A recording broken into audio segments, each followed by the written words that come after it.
L'infiltrazione della criminalità organizzata in Veneto è stata al centro di un'intensa 2 giorni della Commissione Antimafia, prima a Verona, quindi a Venezia, dove sono intervenuti tra gli altri il prefetto, questore, i procuratori generali presso la Corte d'Appello e il Tribunale e i comandanti dei Carabinieri e della Guardia di Finanza.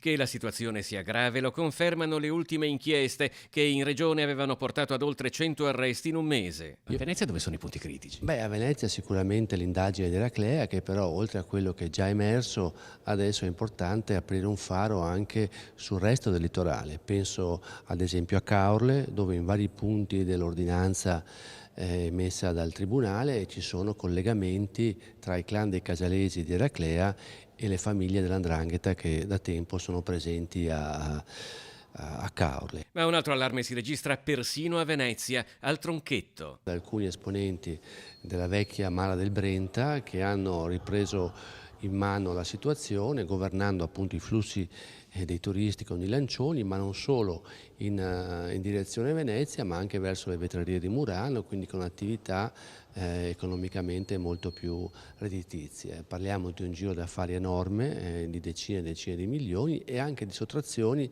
di risorse al Comune di Venezia. Secondo Pellicani, che si è impegnato per l'arrivo dell'antimafia a Venezia, in Veneto non c'è ancora una percezione diffusa della gravità del fenomeno. La tendenza è anzi spesso a minimizzare, se non addirittura ignorare. Noi vogliamo intervenire in 3 modi.